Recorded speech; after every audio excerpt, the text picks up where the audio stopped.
మహాశివరాత్రి రోజు ఉపవాసం జాగరణ చేయడం మనకి సాంప్రదాయం.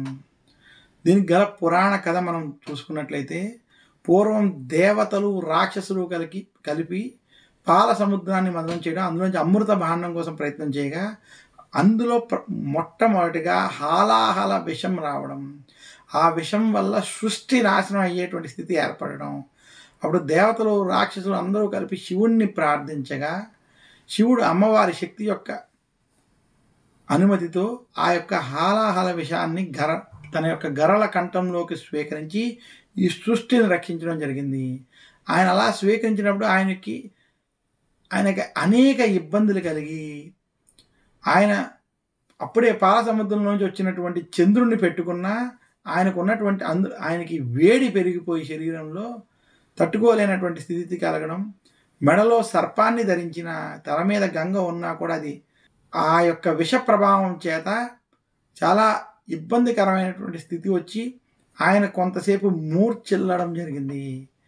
అలా మూర్ఛిల్లినటువంటి శివుణ్ణి చూసి దేవతలు ఋషులు కూడా ఆయన తిరిగి మేలుకునేదాకా ఉపవాసం జాగరణ చేసి శివనామ స్మరణతో గడిపారని, అలా గడిపిన సమయం కూడా శివరాత్రి సమయమే అన్నట్టుగా.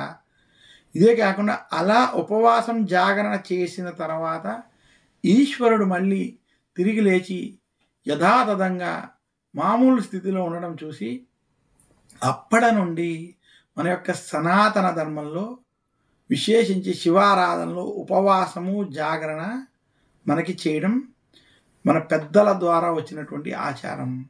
అయితే మనం చేసేటువంటి ఉపవాసం జాగరణ నేటి ఆధునిక తరంలో ఉపవాసం అంటే ఆవాసం, మీరు భగవంతుడికి దగ్గరగా ఉండడం, భగవంతుడినే తలుచుకుంటూ ఉండడమే ఉపవాసం తప్ప నేను ఆఫీసు పనులు చేసుకుంటూ లేదా నేను ఏదో కావాలని భగవంతుడి గురించి ఆలోచించకుండా ఏ సినిమాలు చూస్తున్నా వేరే ఏదో పనులు చేసుకుంటూ నేను ఉపవాసం ఉంటాను, జాగరణ చేస్తాను అంటే అది శివారాధనలోకి రాదు. అటువంటి వారు చేయవలసిన అవసరం లేదని కూడా నేను స్పష్టంగా తెలియజేస్తున్నాను. ఉపవాస జాగరణ వంటి కార్యక్రమాలు చేసేటప్పుడు భక్తి శ్రద్ధలు చాలా ముఖ్యం. అసలు భక్తితో ఎందుకు ఉపవాసం జాగరణ వంటివి ఎందుకు ఆచరించాలి అంటే, మహాశివరాత్రి వంటి పుణ్య పర్వదినాలు ఈరోజు చేసేటువంటి శివారాధనకి కొన్ని కోట్ల రెట్ల పుణ్యఫలం వస్తుందని శాస్త్రం.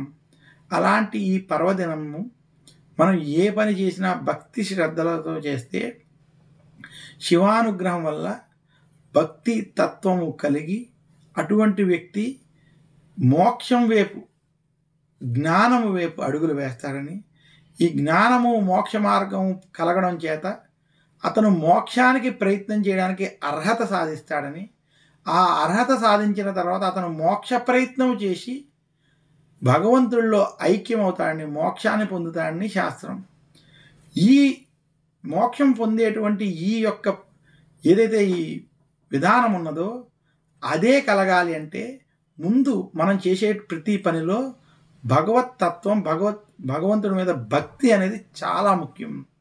ఆ భక్తి భావన లేకుండా చేసేటువంటి ఏ పూజ అయినా ఆర్భాటాల కోసం లేదా మన యొక్క కేవలం శారీరక మానసిక ఆనందం కోసం చేసేటువంటి పూజ వల్ల ఎలాంటి ఉపయోగం ఉండదని ఒక్కసారి తెలియజేస్తూ, మీరు శివరాత్రి రోజు ఉపవాస జాగరణ దీక్షలు చేయాలి అనుకుంటే భక్తి ఉంటేనే భక్తి శ్రద్ధలతో ఆచరించండి తప్ప మీ యొక్క ఎదుటివారికి చూపించుకోవడానికి ఆర్భాటాల కోసం ఇలాంటివి చేయొద్దని మరొక్కసారి తెలియజేస్తూ, శివనామ స్మరణ చేస్తూ భక్తి శ్రద్ధలతో అక్కడ మీ దగ్గర ఉన్నటువంటి ఆలయంలో కావచ్చు, మీ యొక్క మందిరంలో కావచ్చు, శివారాధన చేస్తూ చేయడం వల్ల అటువంటి వారికి శివానుగ్రహం కలుగుతుందని తెలియజేస్తూ మరొక్కసారి అందరికీ మహాశివరాత్రి శుభాకాంక్షలు. నమస్కారం.